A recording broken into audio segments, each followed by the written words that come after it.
Chair, I have a problem with that answer.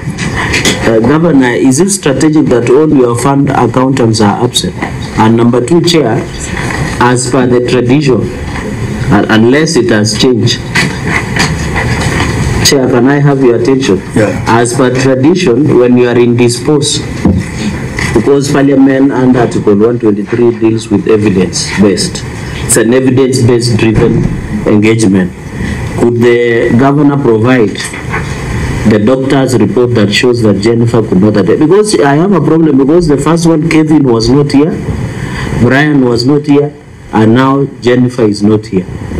And we have noticed, Chair, unless the governor will allow the committee to write to ISPAC to punish the three fellows for professional misconduct, because all these three funds have had problems in terms of accounting and in terms of presentation in their reports in financial statements. So is it by design, by default, that coincidentally the three of them who are supposed to manage these funds are not? I agree. And then, Chair, you might have to punish the governor and CCF and the fund administrator, because if the funds accountant are not here, it looks like there is a bigger scheme to cover something. And the problem is that, Chair, all these issues, the auditor agree with the auditor that the same fate will fail, because it is also the terms of presentation, accuracy and disclosure in financial statement as a public sector accounting standards, IPSAS. So the question is, all the three funds, even the first one that we stepped down, had similar issue of accuracy, presentation and disclosure. And the accountants, unless the governor will tell us that he has hired people who are not qualified to do these jobs, then it becomes a bigger problem. So, Chair, can the governor go on record and unanswered, one, whether he has evidence that Jennifer is sick, then that matter, because it's evidence-based, number one. Number two, the fate of these two. And number three, the professional misconduct. And I agree that it should be punished from the CPA, because he's the one who heads these funds, Chair. I thank you. Yeah, the system shows that Jennifer is inactive. She's inactive and not in good standing. Yeah, inactive, membership status inactive, status not in good standing. So maybe Brian was active. Yeah, he was not in good standing. So maybe CEC Finance, you can start through the governor. These are your people. This one is inactive, meaning that he's not even a member. He's a member, but who is not complying. And both of them are not in good standing. Yeah. Yeah. Thank you, Chair. Indeed, the issue of being in good standing and with the profession, really, as I've always communicated, is their personal responsibility. And the county, we've always ensured that we're able to take them through training. Allow us, Chair, as I'd indicated initially, to really revisit this issue. Point of order. Is it better if the governor answers that question, because it looks like he has people in office that are not qualified? And if you are not qualified, you are not supposed to be in office. The long and short, if the Chair, I agree with this, you know, if I have not paid my subscription fee with LSK, it means I am not qualified. It means I cannot represent anybody in court. So what we are having are not qualified. So can the governor tell us why he's retaining people who are not qualified in office? If he answers that, then we leave that matter to rest. The governor is going to make a comment on that, but the person who deals with them on a day-to-day basis is a CEC Finance, so he needs to give us a background, and then the governor will respond to what you are saying. Thank you, Chair. So yes, as I'd indicated, is that really as a county we've ensured that all the accountants that have finished their CPA are able to be members, and also continuously able to support them to be in good standing. Chair, however, it is it's still okay for an accountant who has not finished his CPA to still be engaged, as long as there is demonstration that they're really furthering their professional qualifications. But for those who finish, in this case, the fund manager here and the fund accountant ought to be in good standing.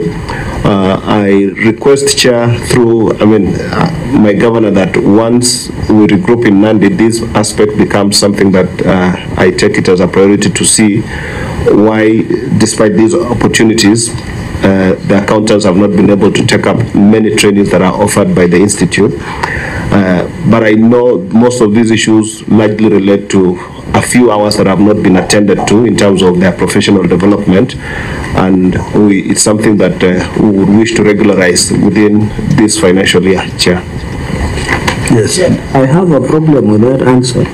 So through the Chair, CCM, you are saying somebody who is unqualified, because the law is very clear. When you apply for something, there are certain requirements.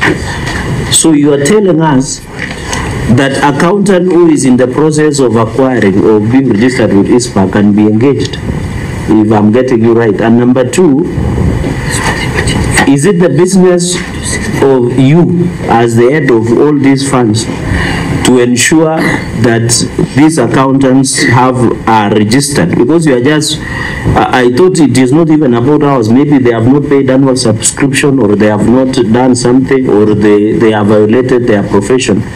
Is it your submission through the Chair that it is your responsibility as the head of these funds, CCM, to ensure that Jennifer Chebet, Birgen and Kevin should be... Thank you, Chair. Thank you, Chair. Yes, and number one is that on the ISPAC portal that you check whether somebody is in good standing or not, it usually gives a reason as to why. So for these members who may not be in good standing, the portal would clearly tell us what the issue is, and we could verify.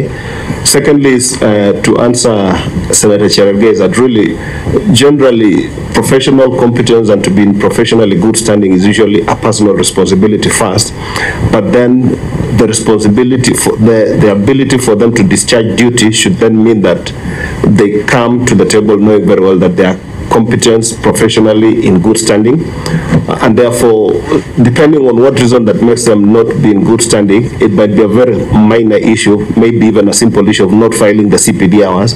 It's something I wanted to have an analysis. Point of order on two things. One, through you with the indulgence, Chair, CCM, you are failing the governor. Because if you go and Google in portal and you notice Cherargei is not in good standing through the Chair, is not in good standing, I want to know your action. Number two, you have wished away by saying, if it is not in good standing, it's okay. Maybe the Chair, then maybe to AG and the professionals that are here, is it good if somebody who is not in good standing or has been cited for professional misconduct in the ISPAC to prepare some of these financial statements through the Chair? Through the Chair. Thank you, Chair.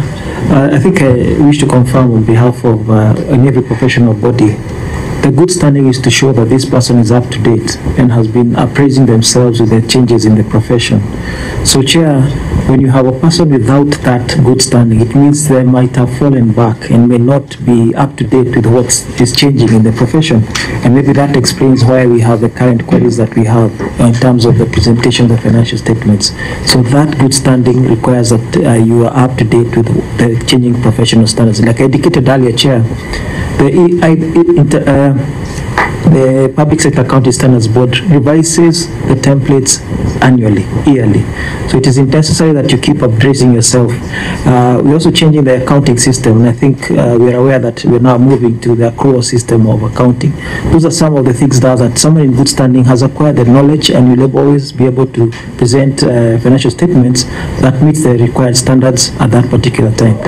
Thank you, Chair. And maybe just to point out that it's when a person is inactive, means they have not been paying their subscription, and maybe the county can explain what's the policy. Do they pay subscription for their accountants, and why was this one inactive? Thank you, Chair. So, Chair, in addition, so that Senator Kavidu can come on board so that I complete. So now we are seeing the consequences of not in good standing. Because now the presentation and accuracy of financial statement is here with us. Chair, as Senator Kavidu comes on board, I would really want to know, because the CCM, you are failing the governor. When you notice these people are not in good standing, what did you do? Did you write to the governor? Did you write to County Public Service? Thank you, Chair. Senator Kavidu. Yeah, actually, my question was that which Senator Cherekai has just said, because we are kind of grilling the CEC